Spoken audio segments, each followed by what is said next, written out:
Welcome to the Silver Screen Guide podcast. Join Corbin and Allen, along with guest hosts, as they bring their love for the cinema to discuss films from every genre and decade.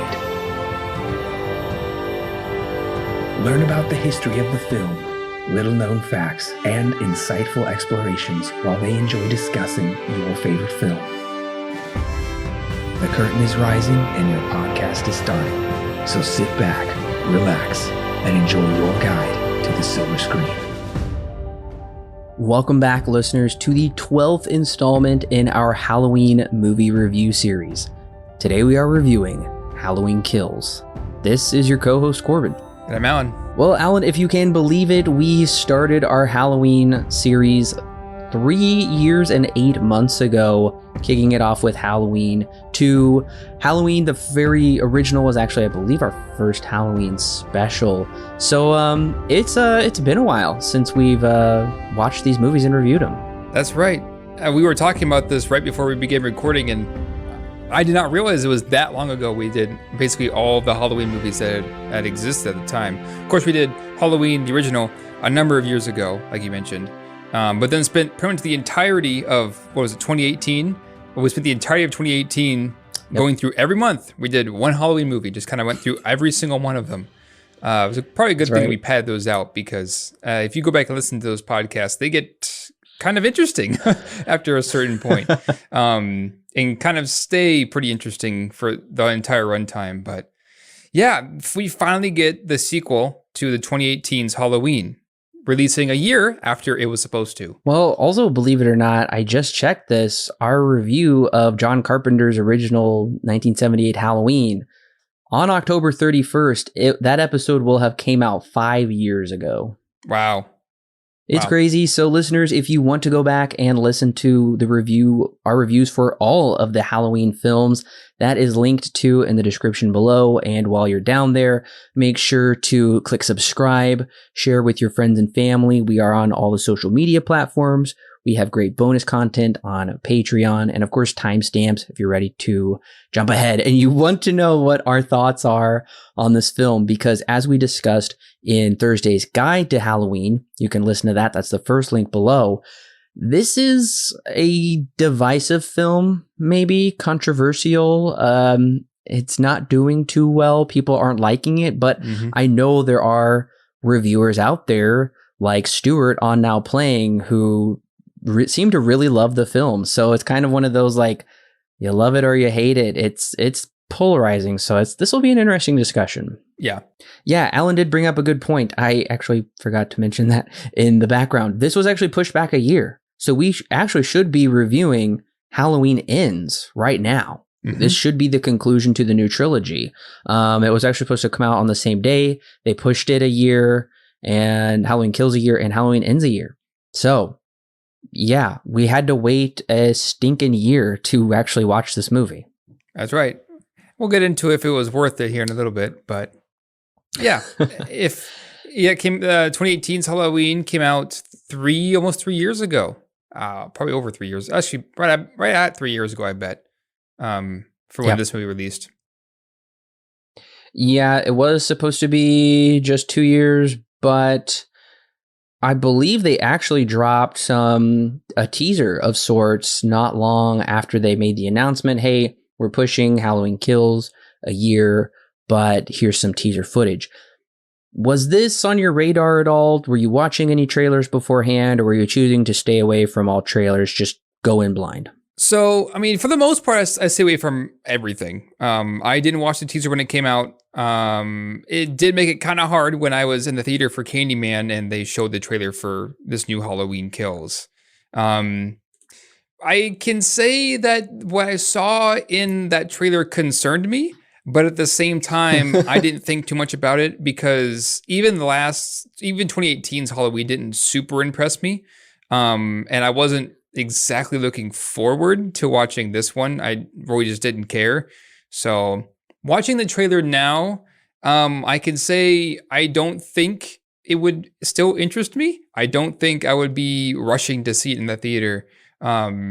So can't say I was very impressed by it.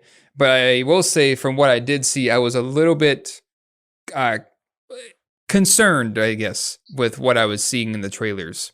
So we'll talk about it later. We get into the review as to how that pans out. But can't say it impressed me. I don't think I would be in the theater if we didn't have to review it. I did stay away from trailers also. The one trailer that I did go back and watch was the final trailer. I think the final trailer was terrifying. It looked exhilarating. It presented, at least in my estimation, to be what I was hoping for was a solid story. So that final trailer, at least, if that's the only trailer I saw before the movie, which wasn't, I went ahead and watched it afterwards. That's a good trailer. Now, it sounds like some of the earlier trailers are probably not great. So, yeah. And, I'll be honest, actually, I did see some of those trailers. I kind of forgot all about them. You're right. When we were in Candyman, they were playing it. I thought the Candyman trailers looked way more exciting than Halloween Kills. The Halloween Kills, the very, very original trailers that a couple months ago that I saw they weren't exciting. So of course, it's a new Michael Myers movie, new Halloween movie. I want to go see it in the theater, but if it weren't for that final trailer, I don't think I would be too excited to see it. Mm-hmm. But Alan, did you go see it in the theater, or did you choose to stay at home and watch it in the comfort of your home? So I went and saw it in the theater. I took a Friday, I guess. Yeah, Friday night, and went and watched it in the theater. So yeah, I got the theater experience from this. You told me it was in Peacock. It was going to be streaming on Peacock like the night I was going to go see it, I think. Which I didn't realize. I did not know that they were also going to be at the same time releasing in theaters and also on a streaming service. So that was a little bit surprising to me. I haven't seen it on Peacock yet. Only saw it in the theater. So yeah, I'm kind of glad I got to go back to the theater. It had been a while since Candyman, and before that, I don't remember when I was in there last. I am curious though, what was your theatrical experience like? Was it a very full theater? What was the demographics in the theater? Because mine was weird, to say the least. Mine was also kind of strange. I went and saw it with a mutual friend of ours, and the theater itself was rather small to begin with. They only had I think they had total like 5 or 6 rows of seats, but like a pretty big screen. So it kind of, I guess, made up for it in a way. But some lady brought her kids along with her, and they talked the whole time, which was real fun. Yep. And then there were a number of open seats in the theater. In the first 3 rows, there were a number of open seats, and we were all on the right side for whatever reason. Weird. And all in all, it wasn't that bad, but it did have an interesting demographic in the theater with us. Yeah, I had the same experience. The theater was smaller. It was mostly fullish, I would say. It was probably like 3/4 full. A lot of families, actually. I didn't peg this to be a family movie. Yeah. There was, I think, a mother and daughter sitting next to me, and the husband and sons were sitting behind us. These kids were like 10, 11, 8, 9, somewhere around there. Great. Young kids in this pretty violent rated R movie we're about to talk about. Yeah. It was really weird. Not quite the theater experience I was expecting. Well, listeners, if you have not got the chance to experience Halloween Kills yet theatrically or streaming on Peacock Premium, and you don't want the film spoiled for you, go ahead and click pause right now. Go ahead and watch the film and then come back and click play, and we'll be ready to talk about it. This is going to be a short plot, by the way. Oh, I bet. Listeners, before I get into this plot real quick, I will say this plot relies on you having some knowledge of the plot of Halloween 1978 and Halloween 2018, since it heavily relies on both films, characters from those, and it essentially is a continuation. So I'm not going to reread the whole plot of Halloween 2018. So picking up on that same fateful Halloween night 40 years after the original movie, police officer Hawkins, reprised by Will Patton, is alive after being stabbed by Dr. Sartain. Cameron, reprised by Dylan Arnold, finds him, which prompts him to call his father, Lonnie Elam, played by Robert Longstreet, who is at a bar with Lindsay, reprised by Kyle Richards, the nurse Marion, reprised by Nancy Stevens, and Tommy Doyle, played by Anthony Michael Hall. Meanwhile, Laurie Strode, reprised by Jamie Lee Curtis, is treated at a hospital where she remains for the rest of the film. In fact, her and Hawkins share the same room, where they reminisce over a long-lost romantic connection and Hawkins' guilt for not allowing Loomis to shoot Michael in the head 40 years earlier. Tommy Doyle forms a vigilante mob, including Laurie's granddaughter Allison, reprised by Andy Matichek, to hunt Michael across Haddonfield. For most of the time, they go on a wild goose chase as they hunt a different escaped mental patient whom they believe to be Michael. Eventually, this inmate is cornered at the hospital where he jumps to his death to escape the mob. In the meantime, Michael is leaving a bloody rampage in his wake as he makes his way home, wishing to just stare out of his sister's second-floor bedroom window. Laurie's daughter Karen, reprised by Judy Greer, is able to lure Michael into a trap where he is shot, stabbed, clubbed, but still manages to get back up, slaying pretty much everyone, including Tommy Doyle. Back at the Myers house, thinking all is finally safe and sound, Karen thinks she sees young Michael in the window. She ventures up to the bedroom where the shape appears, stabbing her to death, and then stares out of the window as credits roll. So yeah, it's, I guess, I don't know how, it's kind of hard for me to start off. Let's start from the beginning, I guess, like we usually do. I feel like this opening sets up a number of things. What's his name? Officer Hawkins shoots his partner. We have that little kid that we meet in 1978 for whatever reason. Yep. Then, of course, we have the continuation of 2018's Halloween, where their house is burning and Laurie and her family are taken to the hospital. So there are a lot of things that are set up in this movie, in this opening, and a lot of things. Some of them call back to 1978, some of it just right after what happened in last year and 3 years ago from that movie. So there's a lot of things that are set up in this movie. And at first I was like, okay, this is kind of interesting. It seems like they're kind of doing some retconning of, what happened in the last, or what happened in 1978, or like adding on to that night with those two officers, while at the same time, following in the footsteps of maybe Halloween 2, or it's just a continuation of the night of Halloween. So interesting stuff. But at the same time, I feel like it's almost a little bit too much for me when it comes to setting up all these side plots that are going to be happening in the rest of this movie. And even going to, I guess, the very, very beginning, I was wondering what they were going to do about the pumpkins, though, because each Halloween movie opens up with a pumpkin, and this is multiple pumpkins catching on fire, which I've heard people describe represents the many citizens of Haddonfield have just had enough, and everything is just going to burn down tonight. I liked it. It was interesting. I thought that was kind of a unique choice. Yeah, no, that's true. I forgot about that part. Yeah, we know we've talked about those in the past of, the openings with the pumpkins and how they change for every film. Yeah, I think you're right. I think that this is very much a representation of all of the citizens of Haddonfield at the same time, kind of having the same idea and mob mentality in some way. I will agree with you, though. It is a weird way to open the film, I think. I was not expecting to see Cameron in his, sweater and skirt walking home from the school dance. He's drunk and he stumbles upon Officer Hawkins, whom I believe to be dead. I thought he was dead from the last movie. Surprise, he actually has a fairly significant part to play in this, even though he's in a hospital bed.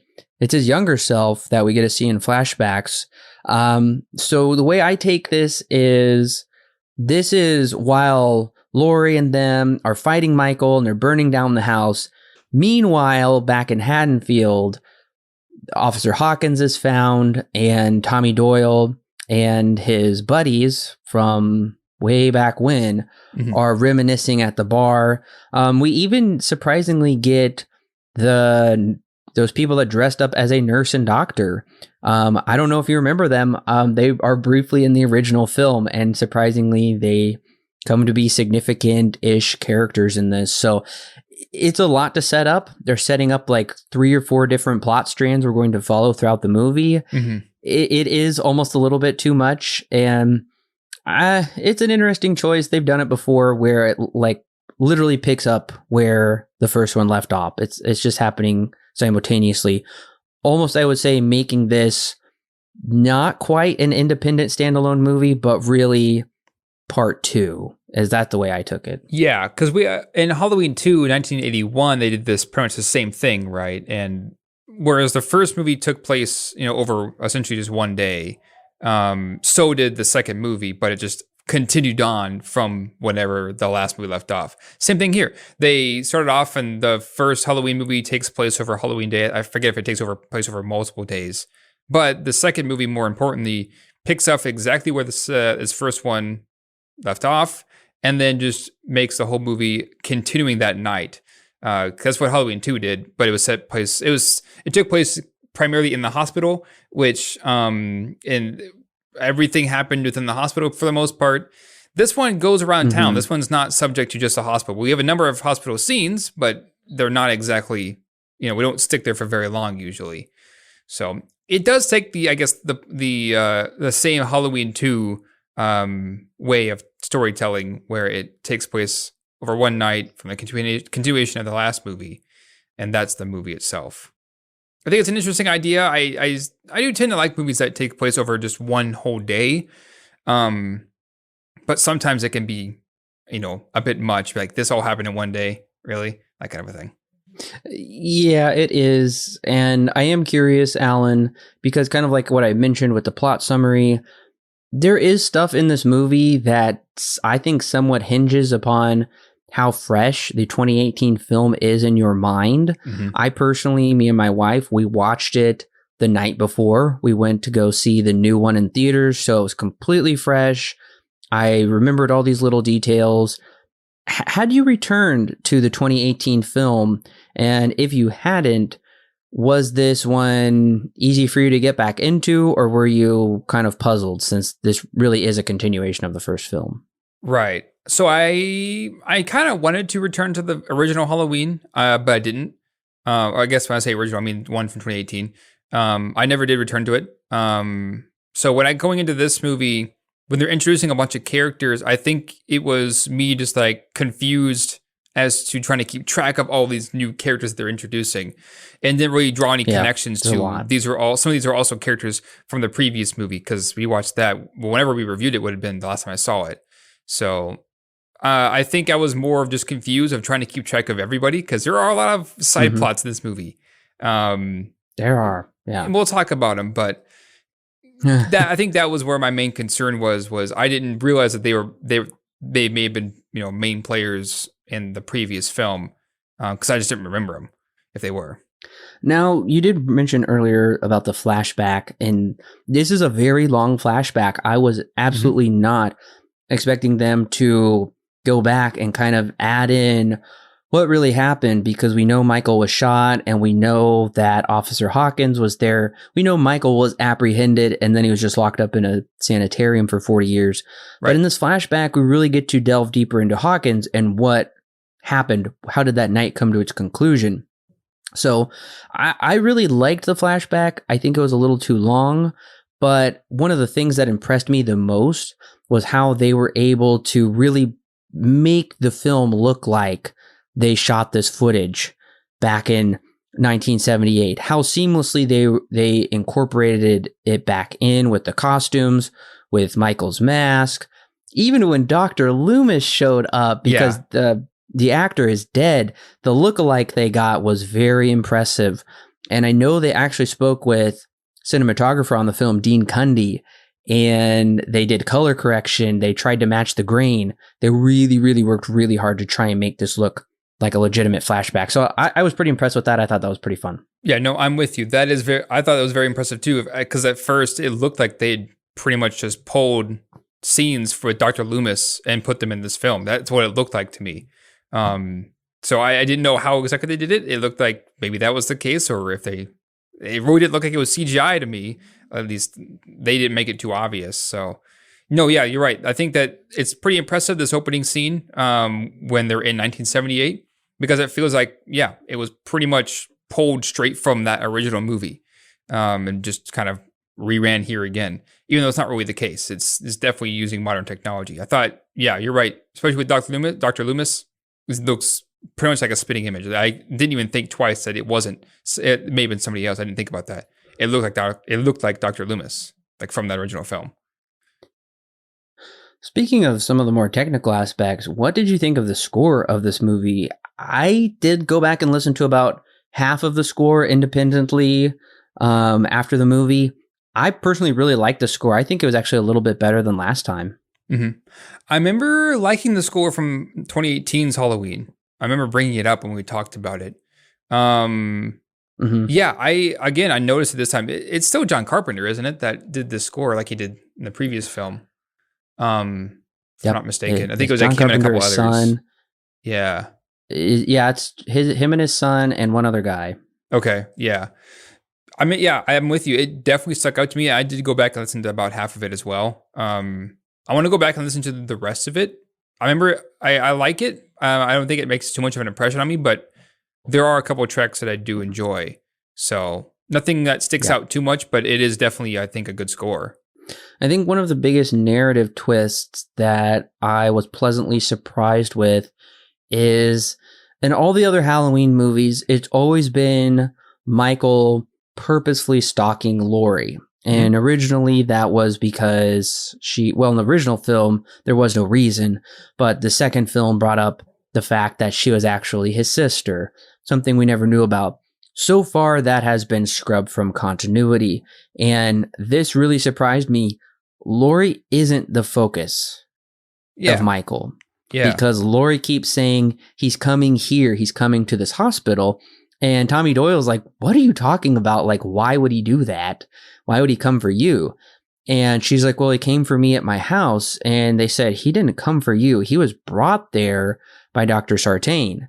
And he was also, part of the reason he was brought there is because Laurie's granddaughter was in the car with them, and it all just was kind of this interesting convergence that really changed my perspective on the Halloween 2018 and the first film as well, is that Laurie had this sick, obsession that Michael was going to be coming for her. All those 40 years, it ruined her life.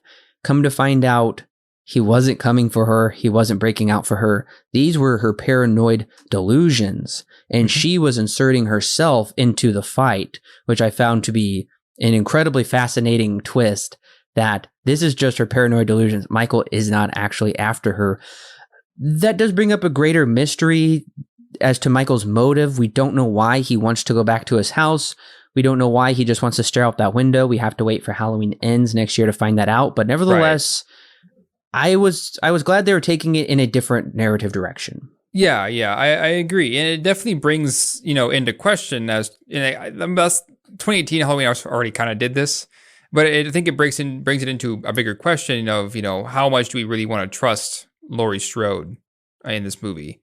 Or whatever happens in the next one. Like, how trustworthy is this main character of ours now that we know that, like you mentioned, she kind of made it up all inside of her head that, Michael's coming for me, that kind of a thing. Now that we know that that's not necessarily the case, and then how does that reflect on the main character? Laurie Strode in this movie doesn't really do a whole lot, unfortunately. Maybe the next movie we'll see more of her. But you're right. There is that question of, okay, well, now that we know what Michael wants to do, which is go to his house and stare out the window, then what? What's going to happen next? So we'll have to wait, I think, a year or so for Halloween Ends to come out to hopefully answer that question. But it is an interesting question, to bring up, the sanity of our main character, or I guess the how sane they are. Are they really trustworthy? That kind of a thing. So yeah, I agree. Yeah. It does bring up some interesting questions. I was pretty surprised about that as well, that Jamie Lee Curtis isn't in this movie a whole lot. She has had her day in the sun. She has been in a lot of these movies, and she's really not the focus. There's a lot more going on. I would say her paranoia and her trauma spreads to the whole town. This is something we sort of saw in Halloween 4, The Return of Michael Myers, where there was this kind of vigilante posse that formed, these kind of hunters, in their big souped up trucks kind of going after Michael. And then the whole police force with that big shootout at the end. But we haven't quite seen it like this. And I knew the film was going to tap into that. So I think that's probably one of the things that they probably did really right with this movie, is spreading the fear to the whole town and getting the whole town whipped up in a frenzy. This mass murderer is back 40 years later. He's leaving a bloody wake. What is his motive? How do we stop him? Mhm. And what happens when irrationality takes over? What happens when the civil society breaks down? There's that part in the hospital. It's a really good part where Tommy Doyle essentially takes over. And he said, here's what we're going to do. And the main sheriff guy, he's like, no, like at first he's really silent. And then he's like, no, we need to, obey the law. And he's like, you're done. You guys failed. And I find that kind of psychological stuff interesting. So that's probably one of my, parts of the movie that I found to be more interesting. Yeah, they definitely are focusing in on fighting hate with hate is essentially what they're going for when it comes to the town versus Michael. And we get to see how that all kind of ends up, right? Everything goes from order to chaos pretty quick. And that's mostly due to Tommy Doyle. Tommy is a character that is, he says, evil dies tonight. But his intentions are very much for hate, right? He does not, of course he hates Michael, and so does everybody else, right? And so when they fight hate with a manifestation of hate, which is Michael himself, nothing good comes out of that. In fact, it really doesn't do a whole lot at the end of the story. And the only thing that really does is now they're all dead. So I think it's an interesting idea. I think that, that the idea of fighting hate with hate only ends up making it worse for everybody is an interesting idea. We do get to see how the townspeople, the more that they trust in Tommy, a source that is not exactly the most trustworthy, or one that I guess is the most put together, like the police force is. When they do that, then we get to see how so easily they get chaotic. And we get that scene with the escaped convict who has nothing to do with anything. He ends up paying for it and ends up dying, even though he's completely innocent in the situation, versus when it's them versus Michael. So I think that there's some interesting ramifications that come out of it. I don't know how much I'm liking it. This was the aspect that I was going into the movie like a little bit concerned about, that it's going to be the town versus Michael. And we'll talk about it a little bit later. I think the idea is interesting. The execution, I think, might be a little bit of a different matter. But the idea, I think, is there. I think is worthwhile for discussion. Well, and I think that brings up one of the, I would say, controversial issues of the film. At least this is probably going to be my most controversial statement. I'm not sure if you'll agree with me, Alan. Okay. This is a Halloween film like I've never seen before. I view this as a dark comedy, actually. I found there to be some, purposeful comedic elements, but as I was going through, probably at least halfway through the film, I would say the latter half takes on more of a darker tone. This really was just kind of a dark comedy. There really wasn't a whole lot of plot to this movie for the most part. It really was just Michael rampaging through the town, slashing people up, killing people. And it was all done in sometimes a comedic fashion, I would say. So I know some people totally disagree with me and they feel like the comedy is tamped down. My theater was cracking up throughout this movie. I know I laughed sometimes. Maybe that is a sign that we're just demented. I don't know. But nevertheless, I found it hard to miss some of the comedy in this movie. What did you think of that? Yeah, I think I think I know where you're coming from. I definitely see where you're coming from, because you're right. There are some elements to it where they try to play it for comedy. Big John, Little John, I think is probably one of the better examples, where they feel like they're kind of played for comedy. And it just kind of feels weird in a horror movie like Halloween. So I definitely see, where you're coming from when you say that it's definitely a dark comedy. I can definitely see, why they would maybe be going for something like that.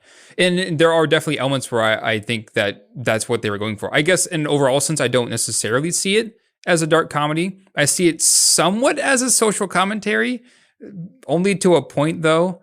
But I think you're right. I think that there are still dark comedy elements to the story as a whole. Because there are times where, I guess another good example is when there's the older couple's house with the drone. That's another one where it's kind of played for laughs. It kind of goes back and forth between like a horror and a comedy kind of thing. So yeah, I don't think it meshes very well. I do agree. I think that they're definitely meant to, have some comedic moments, but I don't think it meshes very well when I'm thinking horror comedy. I think this movie does struggle with tone. What kind of tone does it want to strike? Because it does end on a very dark note, I would say. Whereas, at least for the beginning, it's hard not to view some of this stuff as funny, like you said, with Big John and Little John, with that couple, with other things like that. And then halfway through, the mob kind of reaches its apex and that mental patient essentially commits suicide. And then you kind of realize this has gotten way out of hand. It's really not fun and games anymore because you see people just cackling, running up the stairs, chasing this guy, like getting swept up in the mob mentality. I don't know. I don't think it totally works out at first. I'm like, if they're just going to play this for a straight dark comedy, a black comedy throughout this, then yeah, this is different. I'm actually enjoying it. But then at a certain point, you realize the tone shifts and it's just not really jiving and meshing well together. Right. I'm not really sure where to go from there. And I would say I'm disappointed because I think this movie doesn't really have a story. If it does, it's not a complete one. It really does feel like, honestly, if you took a movie and you just started it in the middle and then you stopped it before the end and you just watched that. That's how I feel about this movie. Yeah. This is very much a setup movie to me. This is one where it relies on a lot of previous events of the movie that came before it, and it relies on you to come back for the next one to get the complete story. This is how I see it. I think I partially agree with you that this doesn't have much of a story. I think that the story is there, but it's one that's stretched out too far. It's stretched too thin. I think it's to a point where if this was more like a short that they, those shorts they did for Blade Runner 2049, I think they did like 3 of them. They're all about 15-ish minutes each. If it was something like that, I feel like it would make a lot more sense, right? Where it tells more of a side story of Tommy Doyle, being the one who gets this crowd together while Laurie Strode is in the hospital. And this whole story takes place from the perspective of Tommy Doyle, with the events still staying the same, right? But told in like a 15-minute format in a short film. I feel like this would make a lot more sense. With it stretched out to an hour and 45 minutes, it does feel rather thin. So I see what you're saying, that the story here, there's not much of it. I see it as there's a story, but just stretched way too thin. I don't see, they don't go very deep with a lot of these things, with a lot of these themes that they bring up. And I think that part of the reason is because it's definitely a short film worthy plot stretched out to an hour and 45 minutes. Yeah, and one of those themes you previously brought up is this kind of a social commentary of where we're at in the United States, maybe in the world as a whole, where everybody, I think, is just constantly outraged, angry, resorting to violence. Let's just take the law into our own hands. Let's disregard rules, and we will act like violent little children until we get our way. That's the social commentary. I think that is a good idea to play into a Halloween film. Unfortunately, it's kind of like what you're saying. At a certain point, you realize there's just not much there to explore. Right. And they really are stretching it out, especially once they get to the hospital. I'm really not caring very much anymore. This wild goose chase of fake Michael is played out far too long, and I get it. It has a tragic conclusion. Honestly, I don't really feel much of anything when this occurs, not because I'm cold-hearted or anything, but because I feel like they're just trying to shoehorn this in. I know the outcome that they want from it, and I know they're going to reach that conclusion.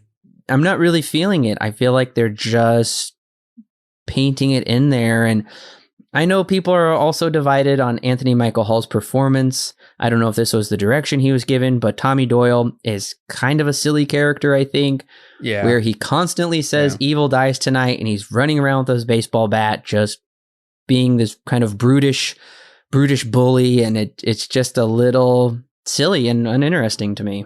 Yeah. Yeah, I agree. This is, like I mentioned, this is kind of the thing that really was like concerning when I watched in the trailer, is that it now, instead of Michael versus maybe a handful of people, now it's Michael versus the entirety of Haddonfield. That's stretching Michael, the idea of, those original Halloween movies, stretching it kind of thin, kind of big, a bit more than I think Halloween movies should really ever tackle. Because what made Halloween scary was that it focused solely on just a few people. And Michael always got to those few people up until the very end of the story. And so when we had those intimate moments of them being hunted at times, it made it very effective in that original film. In this one, Michael's the one who's being hunted to a point, where the town is now looking for Michael and they want him dead, right? But Michael goes on a killing spree. The first thing that we see when Michael comes on screen for the first time after the fire in the house, he murders an entire squad of firefighters. And that's when I'm like, that's not the Michael, that's not a Halloween movie that I'm used to. This is very, very different. Right. And it pretty much stays that same train for the rest of the film. So for me, it feels like it's a Halloween movie that's meant to have some kind of social commentary assigned to it. And they take the idea of Michael and try to apply it to that. I don't feel like the pieces all fit together. This doesn't feel like a Halloween film to me. It feels like a Halloween-inspired movie, not necessarily one that really belongs in the Halloween franchise. Yeah, particularly how much slasher gore is in this, which I never really viewed the original Halloween as much of a slasher film. There is, of course, some of those elements in there, but it's not just this really bloody affair like this one is. This one is easily maybe the most gory, brutal, violent one in the series, outside of maybe Rob Zombie's Halloween, which was pretty bloody as well. I gotta say, I was shocked. At a certain point, I understand they're trying to make a point of dehumanization, but after a while, it was getting to be a little too much for me, a little uncomfortable. Yeah, you're right. There is a lot to this one as well. It doesn't quite feel like a Halloween movie, whereas Michael probably wouldn't have walked out of that house with an axe, and I really didn't like it when he kind of, swings the axe in his hand like, who's first? Like it's going to be some street fight with Michael. Yep. That's just not his MO. And then he uses axes, he uses that giant saw. It gets really crazy after a while and strings people up and whatnot.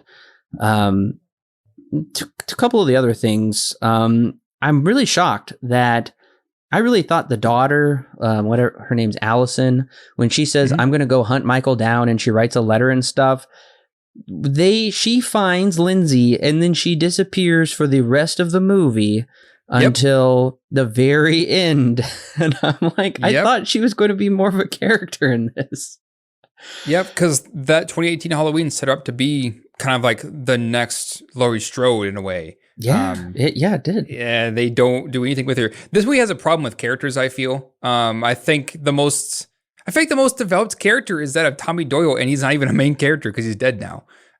We have three that came from the previous film, and they do basically nothing. Allison is the one that does the most out of this film, and even then she disappears for most of it. I think this movie has a problem when it comes to keeping up with its main characters, because Laurie Strode does nothing, Allison does nothing, and whatever her name is, the mom of Allison, Karen, doesn't do a whole lot up until the very, very end of the story when she also dies.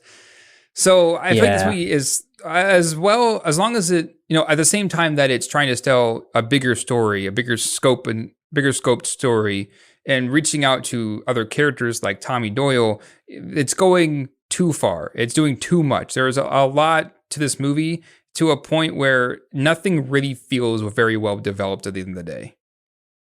Well, you're exactly right, because they do bring back these classic characters from the original film, and some of them have been recast, but how do these characters serve the plot? I mean, if this is supposed to talk about the psychological toll, we get to see Laurie's psychological toll in the 2018 and, very well played out detail. These characters don't seem to be psychologically scarred whatsoever. They seem to hold some kind of anger over the situation. At least Tommy does. He's, extremely angry. But all these other characters are just kind of vapid and they just die really, really fast and in really stupid ways, which leads me to wonder, why bring back these classic characters in a new canon if you're not going to do anything with them except just have them there, maybe for fan service, maybe for curiosity's sake? I was definitely disappointed. I mean, when I saw them there in the beginning, I thought, okay, that's kind of cool. And why in the world? Now, this is one of the most head-scratching points. We get a new flashback that is supposed to be canonical of Lonnie Lamb, who was the bully. He bullied Tommy in the first movie, and then come to find out he was bullied himself, hence the reason he's a bully. They're friends now, but he bumped into Michael back on that Halloween night. And oh, yeah. I mean, honestly, who cares? You bumped into him. It was scary, but nothing happened to him, but he's still traumatically scarred from it or whatever. That flashback serves no purpose into playing into his character, and his character dies in really stupid ways. So that was one of my main frustrations, is characters make stupid choices resulting in their death. I mean, it's no surprise Michael is just going to kill them because they're making stupid choices. Yeah, no, you're right. Yeah, they make, I mean, it's a slasher movie, so it's not like they're going to make the smartest decisions to begin with. But yeah, you're right. They make really dumb decisions in this whole movie that, of course, it's the classic of like, okay, good example. The drone scene, when the lady flies her drone into the bathroom and then the drone just stops and then they have to go investigate who's there kind of thing. And only come to find out that it's Michael the whole time. It's like, okay, why would they go out of their way to do that kind of a thing? They make stupid decisions. I feel like I've seen this a million times before, but it still does not make it any less stupid when they only do it to build atmosphere or to build suspense by making those really dumb decisions. Well, and did we really need to focus on Hawkins this much, where he gets that main flashback in the beginning, and then he gets the next flashback where he accidentally shoots the other deputy, and then I think he gets one more flashback where another deputy helps him cover up the killing and just blames it on Michael, and we actually get to see him stop Loomis from shooting Michael. That probably would have been good to incorporate into Halloween 2018 since he was a major character in that film. But this just feels tacked on. This just feels like, oh yeah, that guy was kind of pointless. Let's give him a reason to be here. And so they really make up for it. So I'm just questioning a lot of choices here in this movie. Like, does this really need to be here? Oftentimes, I think the answer is no, unfortunately. Right. I mean, if the answer comes in the next movie, then I feel like this failed as a movie, right? Or at least failed in terms of telling a cohesive story. Because if the answers for why some of these things are going to be here are only lying in the movie that comes after this, then you're not telling a complete story. So that's why I feel like this is definitely like a setup film. This is one that's meant to kind of be a bridge between Halloween 2018 and Halloween Ends, whenever that comes out. Which is why I feel like it's just a plot, a simple plot that's stretched way too thin. That's just kind of what it feels like. It feels like these are the things that just need to happen before we get to the next one. And we don't really want to tell it all in one story, so let's just, I guess, make it into Halloween Kills. That's what it feels like to me. If I'm not mistaken, this is the highest kill count we have in a Halloween film, right? At least to my recollection. Absolutely. That's what I thought. Yeah, because I mean, he slaughters then basically an entire group of people and a fleet. I don't know what you call them, a fleet of firefighters as well.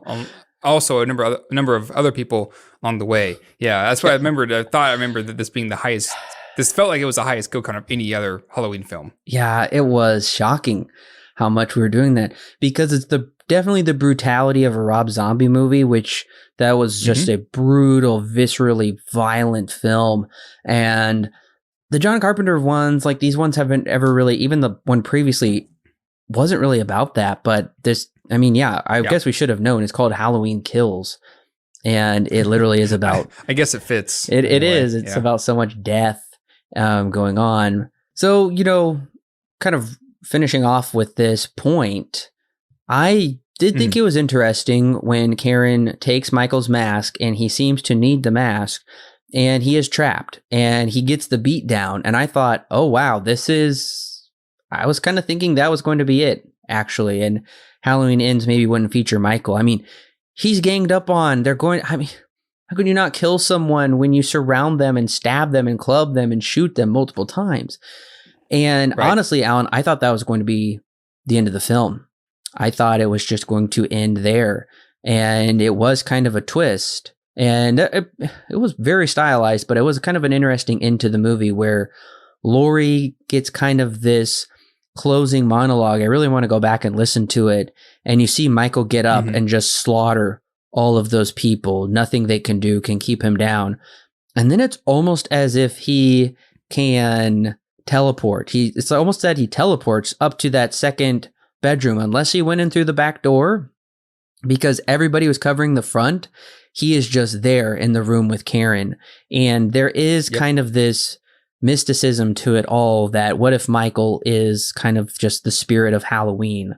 What if he is just this spirit where, what doesn't kill you makes you stronger? And that's exactly what's going on with him. So I think for a fairly shallow movie, they do leave us on a very interesting morsel to chew on there at the end of, oh, okay, this is interesting. But once again, we're not going to know really what's going on until Halloween Ends, as far as I know. Yeah. When they were giving him the beatdown, I figured that he's probably going to just walk out of it, no problem, because if you kill Michael, I feel like you're going to really peeve off a lot of people because Michael's unkillable. He's an idea. How do you kill an idea? So I had a pretty good feeling that when that all began and the residents of Haddonfield are just laying into him, I figured that, at some point he's just going to get up and he's just going to kill them all, and that's going to be it. I didn't think twice for a second that Michael would actually die in this movie, which he didn't. He only made it, like you said, only kind of made him stronger at the end of the day. Well, Alan, I'm very curious. What is your rating and recommendation for Halloween Kills? I feel like there's an interesting message within Halloween Kills somewhere. Had it been told by maybe a different story, it would have been easier to pick up, or at least better, I guess, more represented better, or represented well. Not here. This is not really a Halloween film. This feels weird that this is Halloween Kills. It takes the idea of Michael Myers and the idea of what a Halloween film is and kind of throws it away.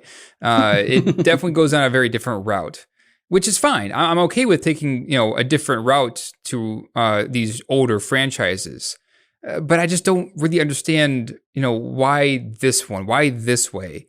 This feels like a 15-minute short film, similar to those that we have for Blade Runner 2049, but stretched out to an hour and 45 minutes. This doesn't go very deep. There's something here that they want to say with social commentary by, how crazy everything's been getting in the last few years, but doesn't really go too deep with that. There's an idea of, fighting hate with hate only ends up making things worse, but they don't go very, very deep with that.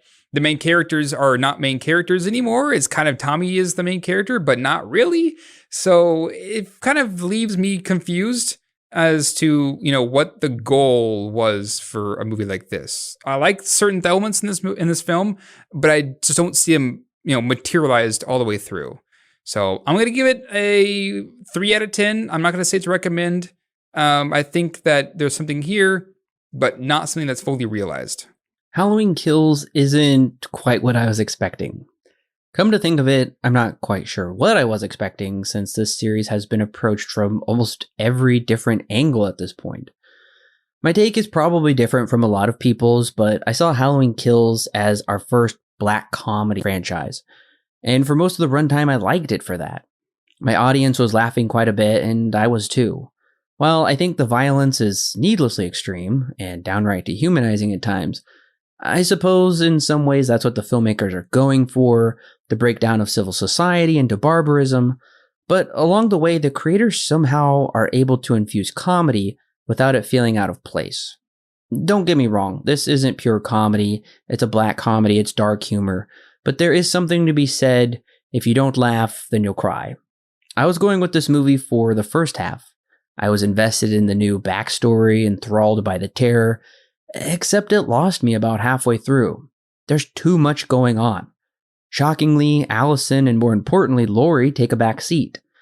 I don't care so much about Laurie, but I really thought they were setting up Allison to take over the franchise. My two main issues are, after a while, it becomes exhausting to watch characters make poor choices and witness the ensuing carnage, and at the end of the film, I'm left scratching my head. The mental damage it causes on the town is interesting. Unfortunately, it's not enough for me to be engaged or even understand what the story is driving at. We'll have to wait to the third film to fully understand it, I suppose. I'm caught between a rock and a hard place. This movie is clearly divisive. I'm right in the middle. I think it's better than the last film, which played it far too safe, yet I can't quite recommend it. Halloween Kills receives 5 stars out of 10 with a mild not recommend. Maybe I'll change my mind next year.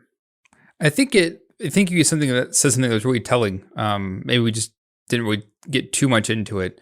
But you're right. There is a lot going on in the story. And I think that maybe what made that first, like that original film from 1978 work as well as it did is that it's a very, very simple film. There's not a whole lot to it, right? It's just a killer is on the loose and goes through a handful of teenage girls. That's basically the plot of Halloween. Yeah. And it's very simple, but it's effective in its simpleness. I feel like it's the complete opposite here. So your rating has dropped like a rock. Last time you gave the film 7 stars out of 10 with a recommend. Yeah. I gave it a 6 out of 10, mild recommend. Mine's not too far off. So I pulled it up on Letterboxd. I really wanted to make sure I was being accurate. I have watched Halloween 2018 4 times at this point now. I watched it when we reviewed it. I watched it in February 2019, October 2020, and then October of this year is my most recent viewing.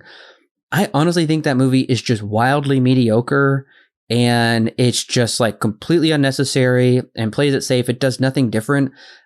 I guess the reason I'm struggling with this one is it is doing some things differently, and in some ways it's more engaging. I feel like they're kind of, batting for, they're trying to bat for a home run here. They're batting for the outfield, they're trying.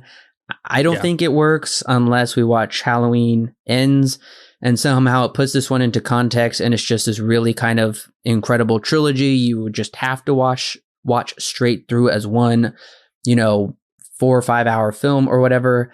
But I don't know. After a while I was into it, and then at the end I kind of just left with a little bit of a bad taste in my mouth. I'm just like, that really kind of didn't live up to what I was thinking. And my wife didn't like this at all. Now, my wife was pretty excited to see Halloween Kills. She was telling me how excited she was, and we bought tickets in advance, and we went to go see it, and we walked out of the theater, and she's like, I did not like that movie. She gave it a 4 out of 10, a solid not recommend. So Oof. I'm just saying she was closer. She was pretty close. She's between me and Alan's rating, I suppose. Yep. And I debated, because I still think in some ways this is better than 2018. So I debated, do I give this one a 6? Honestly, I can't say this is one that I would probably return to very much. Based on your scores, Alan, you've handed out 2 3s before. You're putting it on par with Rob Zombie's Halloween and Halloween 6, The Curse of Michael Myers, which are probably movies you never want to even remember, is my guess. Yeah, there are only 3 that I could ever see myself returning to, and that's the original Halloween, 2018 Halloween, and Halloween 2. H2O is a very big maybe. But yeah, it's not much better than the ones that you listed off, honestly. I think I'd maybe budget up a little bit, only because Halloween 6 had 2 different cuts to it, and that theatrical cut was not good. So I'd probably bump it up just a hair above Halloween 6. But in reality, at that point, you're just kind of splitting hairs. I feel like that far down the list. Can't say I really recommend any of them except for the 3 that I just named off. Yeah, those are the only ones you've recommended. I've recommended the last one. I recommended H2O, the first one clearly, and Halloween 4, The Return of Michael Myers. That one I actually enjoy that one. So if I'm actually going to, rank those, I'm actually going to go the first one, and then I'll probably put Halloween 4 as my number 2 pick. You gave H2O a 4 out of 10. So you did. I'd be curious to go back and listen to your thoughts on that one, because clearly you didn't like it very much, but it sounds like you might have softened over these past few years towards the idea of it. I can honestly say I haven't returned to any of these movies outside of that original 1978 movie. Maybe for good reason. I do kind of want to go back to see 2018 Halloween to see if it holds up to what I remember it being. I remember being in the same camp as you, Corbin, being pretty mediocre. Mm-hmm. But it's been a number of years. Now I have this one in context, so I'm curious to see if it makes it better anyway. But I'm not really going to be looking forward not really going to be pursuing that anytime soon, I don't think. Yeah, I mean, I'd be curious to see if your rating would change at all for 2018, if it would go up or down. But do you own any of the Halloween movies, Alan? I do not remember if you own any of them. I own the original, and that's about it. Okay. So, do I even need to ask if you're going to pick this one up? I'm probably going to pass. So the only time I will pick this one up is I know someday they'll release some giant box set with all 13 movies, and Oh yeah, they will. They're never going to stop making these movies. So of course my box set will be incomplete, because I did actually own the previous box set. I bought it in college. I spent way too much money on it. I was trying to pay for college. So I had to sell it, sadly. I will buy the new box set that comes out. That's the only reason I'll own this one. But this is one I can't see myself picking up. I picked up the last one, digital only, really, really cheap. So that's the only reason I have it. But you didn't recommend this one, Alan. Do you have anything else you would recommend our listeners check out? Yeah, I got to say this one was kind of hard to find recommendations for me personally. But I did come up with 3. Okay. Scream from 96. I'm going to recommend that one. That's a good one. I forget if I've already recommended this one in the previous Halloween films. I don't know if we were doing it back then. I'm going to say Night of the Living Dead from 1968. I think we reviewed that one somewhat recently. I'm recommending that one because it also kind of takes place over one night. That's probably one of the better examples of films that take place only in one night or one day for the most part. And then this might be breaking the rules a little bit, I guess, but Halloween 2 in 1981, I'm going to recommend that one as well, because there are a lot of similarities between this one and that one. You did recommend it when we reviewed it, so yeah, that's fair. Yep. Mm-hmm. So I don't think listeners are going to be expecting my recommendations at all. My first recommendation is actually The Babadook. Oh, that's interesting. Wow. So the reason I'm recommending The Babadook... Okay. All right. I will explain. So the reason I'm recommending The Babadook is because I think this movie is trying to tap into psychological fears within the community, within the family, especially there towards the end, kind of this ominous presence within and without. I think The Babadook does that far better than this movie does. The Babadook is a fantastic horror film. I felt like I was picking up on some things in this movie, and I was like, I feel like I've seen some of this stuff done better. Oh yeah, The Babadook. So that's somewhat of my justification to it. Listeners, you'll have to check that movie out for yourself and make up your own mind. I'm also going to be recommending a James Cagney movie from 1933 called The Mayor of Hell. It is one I doubt very many of you have seen, but it is one that I saw at a young age, and the very end of it left, I won't spoil it, but it left an impression in my mind of how this whole town kind of becomes corrupted and turns on kind of the society at large, and they all get their torches out, and it is a very kind of strange, dark ending. So definitely check out The Mayor of Hell. It is an interesting movie. Interesting. I'll have to look into that. So, as I said earlier, originally we were supposed to be reviewing Halloween Ends. This should have been our review for Halloween Ends, but it was pushed to October 14th, 2022. Also, originally they were supposed to shoot Halloween Kills and Halloween Ends back to back, and they would take place immediately after this film. Instead, Halloween Ends is going to take place in present day. It's going to take place 4 years after Halloween Kills. It will even further address social commentaries like the global pandemic that we went through. Somehow that will be addressed into the film. I don't know how they're going to weave that in there.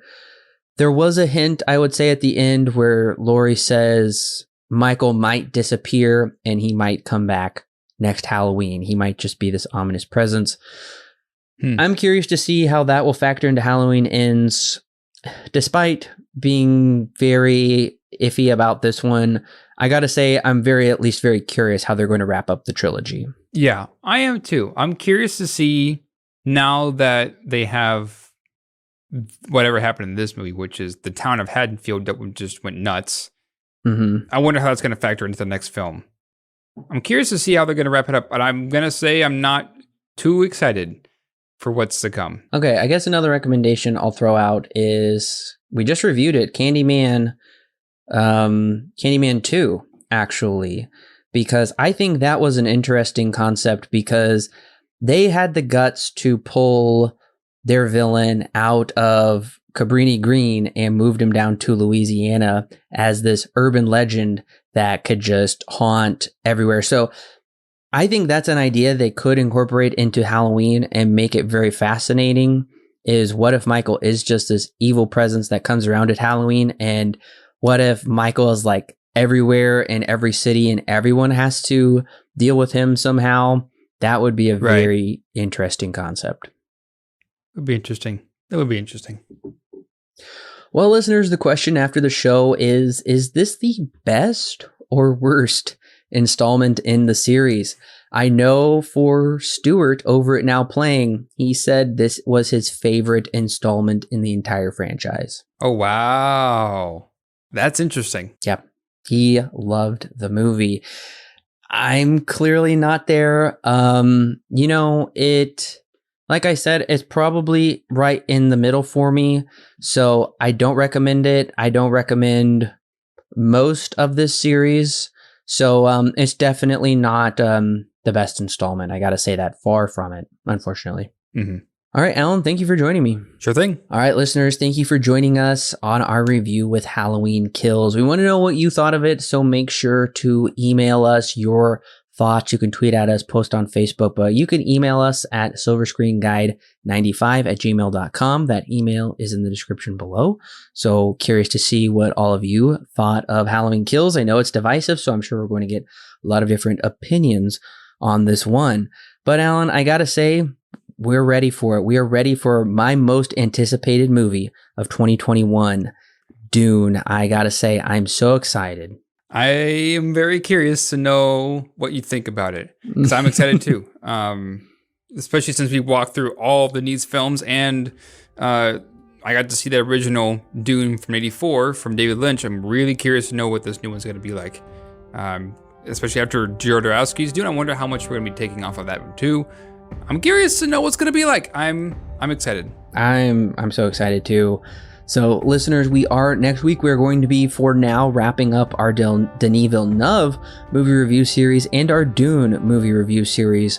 Now, of course, we will come back to those when new installments are added, but as of right now, those will cap off both of those installments, and then after that I will be coming to you to review the Tron duology, and we have some more great films scheduled for the rest of the year, so make sure to check those out. The schedule is listed below if you want to see what other movies we're going to be reviewing this year.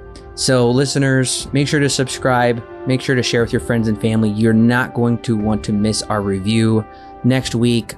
of the biggest film of the year for Dune. I'm so excited. So we will see you next week, listeners.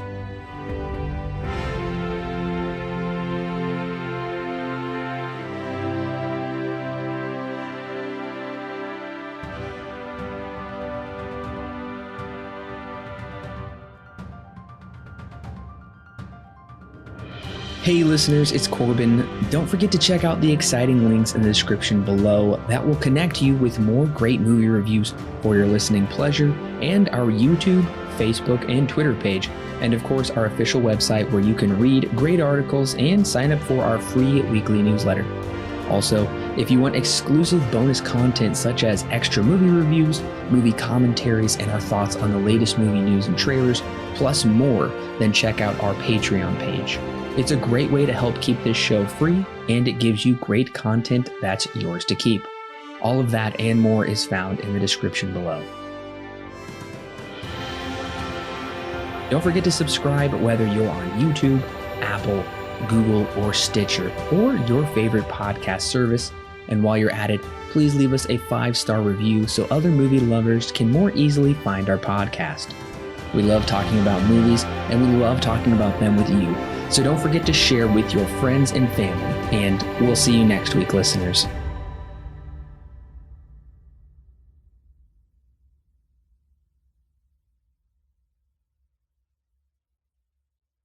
The Silver Screen Guide podcast is edited and produced by Allen and Corbin.